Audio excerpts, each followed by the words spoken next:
안녕하세요. 광교고입니다.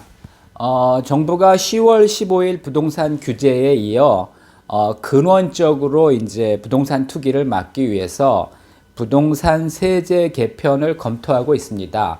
대원칙은 보유세는 올리고 거래세는 내려서 불필요한 그 부동산 보유를 줄이고 그 다음에 이제 거래는 활성화하겠다는 건데, 사실 정권이 바뀔 때마다 나왔던 얘기입니다. 근데 이게 이제 현실적으로 좀 어려운 게, 보유세는 이제 재산세와 종부세가 있습니다. 재산세를 올려야 되는데, 재산세는 전 국민이 뭐 하여튼 뭐 무부동산인 사람은 뭐 내지 않겠지만은, 예를 들어 뭐 자동차세도 사실은 재산세의 일종이거든요. 그러니까 이제 뭐 부동산이 있거나 자동차가 있으면 재산세를 내야 되는 거죠. 근데 이제 재산세를 올리면 뭐 하여튼 국민의 7, 80%의 이제 부담이 증가하기 때문에 재산세를 올리기가 이제 쉽지 않습니다. 그래서 이제 노무현 정권 때부터 종부세를 신설했죠. 근데 뭐 종부세는 또 여러 가지 문제가 있기 때문에 사실은 아마 이번에는 재산세를 손댈 가능성도 있습니다. 근데 그렇다고 이제 재산세를 많이 올리기는 어렵고요. 아마 중저가 주택은 아마 조금 올리고 고가 주택은 많이 올리는 식으로 아마 올릴 가능성이 높습니다. 현재 재산세를 어떻게 과세하고 있냐 하면요. 공시가격이라는 게 있죠. 이제 거래 가격은 실제로 거래가 되는 가격이고, 공시가격은 이제 정부가 이제 과세하기 위해서 만든 기준 가격이죠. 만약에 뭐 어떤 사람은 똑같은 집을 그 이제 서울 아파트 같은 경우 뭐 진짜 옛날에 분양받은 사람은 3천만 원에 분양받은 사람도 있을 거고요. 3억에 산 사람도 있고 10억에 산 사람도 있고, 뭐 최근에 산 사람은 뭐 30억, 40억에 산 사람도 있겠죠. 그렇다고 세금을 달리 매길 수는 없으니까 이제 기준 가격을 정해서 똑같이 이제 과세를 하는 겁니다. 그래서 이제 공시 가격을 매년 1월 1일 기준으로 뭐 4월 말에 발표를 하죠.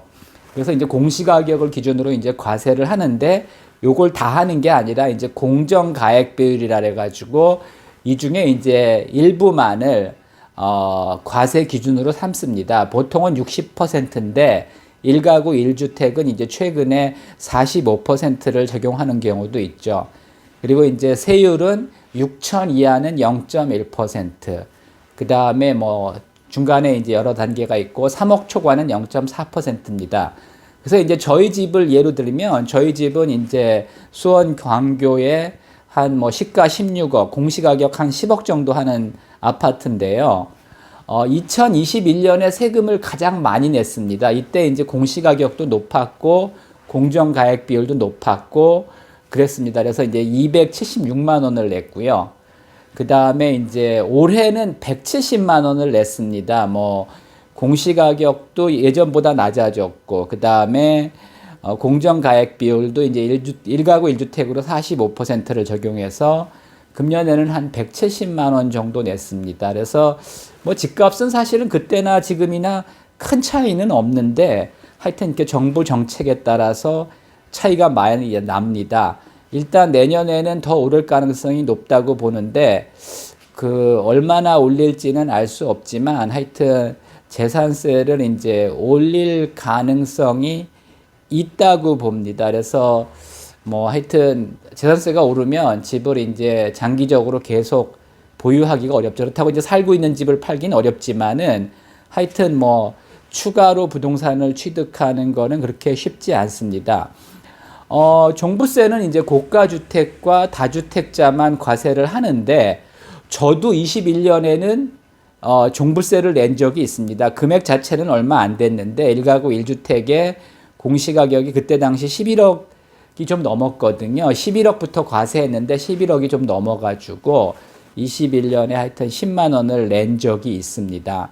하여튼 이번에도 뭐 결국은 재산세는 하여튼 이게 서민들도 내야 되는 세금이기 때문에 올리기가 쉽지 않고요. 아마 조금은 올릴 수 있을 겁니다.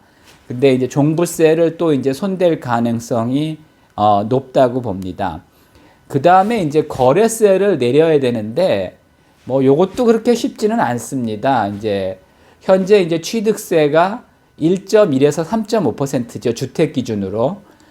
그리고 이제 6억 이하는 1.1%, 그 다음에 9억 초과는 이제 3.3에서 3.5%를 과세하고 있고, 조정 대상 지역의 2주택자부터는 중과세가 되고, 3주택자의 85제곱미터 초과는 13.4%까지 내야 됩니다. 근데 이게 취득세가 이제 문제가 사실 6억 이하는 큰 부담이 안 되는데, 예를 들어 이제 15억짜리 8호제곱미터 주택을 취득하면은 3.3%, 4,950만 원이죠. 그래서 15억짜리 주택 사니까 4,950만 원 그 정도 내야 된다는 사람도 있긴 있는데 상당히 부담되죠. 4,950만 원이면 1년 연봉입니다. 근데 하여튼 어떻게 해서 하여튼 근검 절약하고 대출 받아서 15억짜리 아파트를 샀는데 취득세가 또 4,950만 원, 상당히 부담스럽죠. 이게 사실은 이 세율이 결정될 때는 6억 넘는 주택이 이렇게 많지 않았습니다. 아마 2000년대 초였을 것 같은데, 하여튼 그때 당시에는 6억 넘는 주택이 많지 않아서 6억 이하는 1.1%, 6억부터 이제 9억까지는 2.2%, 그 다음에 9억 초과는 이제 3.3% 이렇게 이제 정했었는데, 지금은 집값이 많이 올라가지고 사실은 6억 이하 주택이 서울은 거의 없고요. 네, 수원도 그렇게 많지는 않습니다. 그러니까 하여튼 이게 상당히 지금 부담이 되는 거고, 양도세는 사실은 어떻게 보면 공평한 세금입니다. 이제 이익에 대해서 세금을 내는 거니까 이게 이제 범위의 구간에 따라서 6 내지 45%인데, 이것도 이제 조정 대상 지역 2주택자나 3주택자는 20-30%를 이제 중과를 하게 돼 있죠. 근데 이제 내년 5월 9일까지는 유예가 돼 있는데, 내년 5월 10일부터는 다시 이제 중과세할 가능성이 높습니다. 그리고 이제 기본공제 250, 이것도 사실 수십 년 전에 만든 건데 아직까지 250입니다. 그러니까 실제로는 세율이 오른 거죠. 그 다음에 이제 장기 보유 특별공제는 1주택자 같은 경우는 10년 이상 보유하면 최대 80%까지 가능하고, 다주택자 같은 경우도 이제 최대 30%까지 가능한데, 이게 이제 또 조정 대상 지역은 이제 그 배제가 되는데, 지금은 이제 유예돼 가지고 공제가 됩니다. 하여튼 이렇게 복잡한 구조를 가지고 있고요. 그 다음에 이제 재산세는 시에 내는 시세고, 종부세는 국세고, 취득세는 이제 광역자치단체, 특별시, 광역시, 그 다음에 도에 내는 도세입니다. 그리고 양도세는 국세. 그러니까 이제 세제 개편을 하면은 이게 이제 기초자치단체와 광역자치단체와 중앙정부 간에 이게 이해가 또 이제 엇갈립니다. 그래서 이제 서로 싸우다가 잘 안 되는 경우도 많이 있습니다. 그래서 하여튼 원칙은 보유세는 늘리고 이제 거래세는 낮추겠다는 건데, 그리고 이제 내년 6월에 지방선거가 있죠. 그래서 지방선거를 앞두고 이게 이제 시세, 도세가 있기 때문에 이게 그렇게 실제로 쉽지는 않습니다. 이해 조정이. 근데 어쨌든 하여튼 방향은 보유세는 좀 올라갈 가능성이 높고요. 거래세는 좀 내릴 가능성이 있지만 재산세를 많이 올리기는 현실적으로 좀 어렵고요. 조금은 인상할 수 있겠죠. 그 다음에 이제 거래세를 낮춘다 그러는데, 취득세를 낮추는 게 이게 이제 광역자치단체들이 반발해서 이제 쉽지 않고요.